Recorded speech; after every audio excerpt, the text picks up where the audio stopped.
Welcome back to RON Reconciliation Ministry. Again, my name is Bosse, also known as Miss B. Thank you so much for tuning in.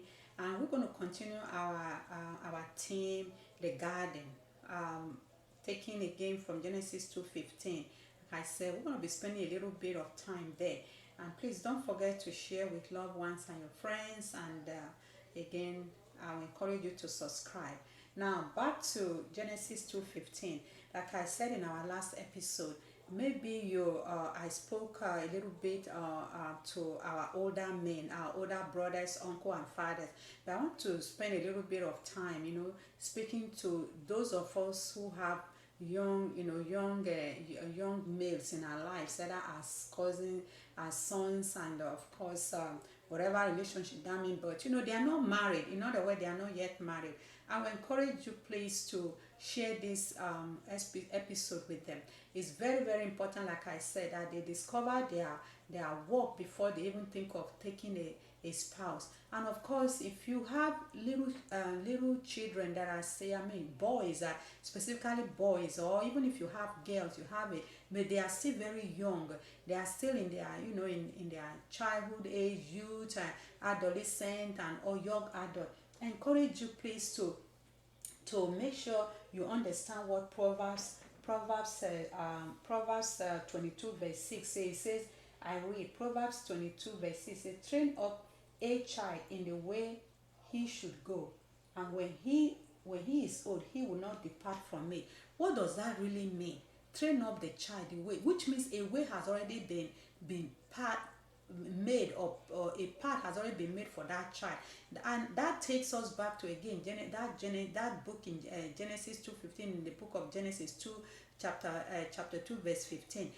And the book of Proverbs says, is admonishing us as parents to train up that child in the way he should go, not the way you created, not the way you manipulate, not the way you want, but the way he should go. That means, as parents, if you're a parent of little children, this is a time that you should go on your knees and ask God, show what is that way that child should go. And if it's a girl, of course, this is a time that you begin to teach her and let her know that as far as God is concerned, every male in her life is a priest. Every male in her life already have a garden. Every male that will cross her path already have an assignment that God has given them to perform in that particular garden. And if it's a male child, oh dear sister, I pray that you will take this to heart, that even as busy as you are, we're trying to raise up those children. Well, those things are important, but if they miss this work, if they miss this garden, I guarantee you it's not going to be fun at the later age. This is a time that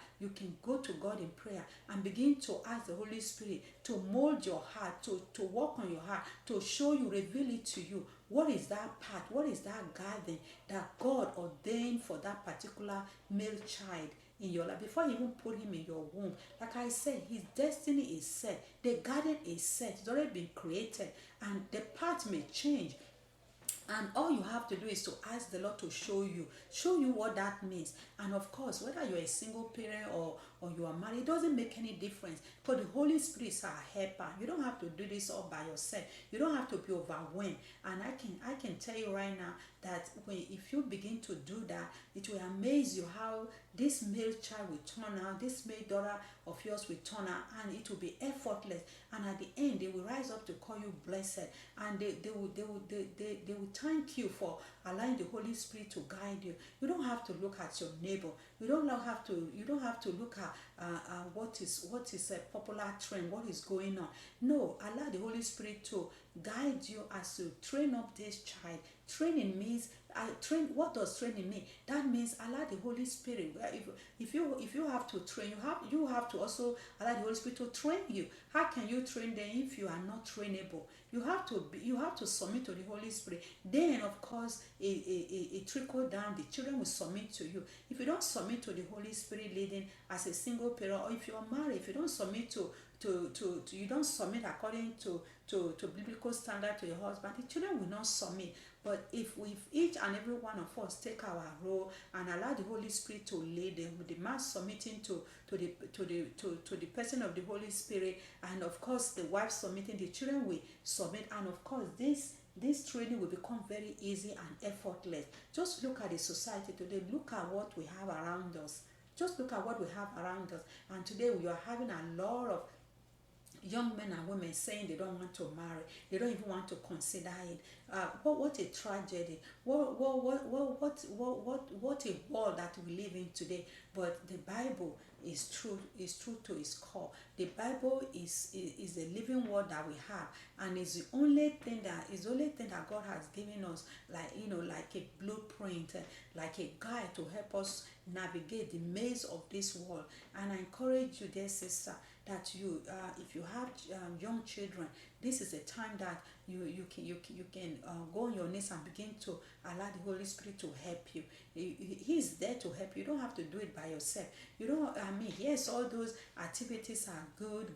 Putting them in all kinds of activities, and of course, the saddest part now is that instead of us going to the Holy Spirit to teach us, we allow all this TV program to infiltrate the heart and mind of our children. And of course, by the time you know it, they don't even have room to listen to you when you're telling them, as far as the biblical part is concerned. They begin to question you. They begin because we have saturated them with worldly things. And I encourage you, yes, have we made such mistake? Absolutely. Did I make such mistake? Absolutely. But I thank God for the God of redemption. I thank God, even right now, I thank God that the Holy Spirit is taking me through a path that I'm able to share this with my daughter, because by special grace of God, I have 3 grandchildren. I have two grandsons and a granddaughter. For now, by the special grace of God. So I'm going to be doing exactly the same thing. I'm asking the Lord, through the power of the Holy Spirit, to teach my daughter and her husband, so that they will bring up this child the way they should go, not the way they want them to go, not the way but the way that God has already paid for them, the garden, the work that He already ordained for them to do, before the foundation of the before He even put those children in my daughter's home. That's my prayer. That's what I pray for them every day. So I encourage you to do the same thing. And again, thank you so much for listening. Remember to share with friends and loved ones, and don't forget to subscribe. So stay blessed and be a blessing.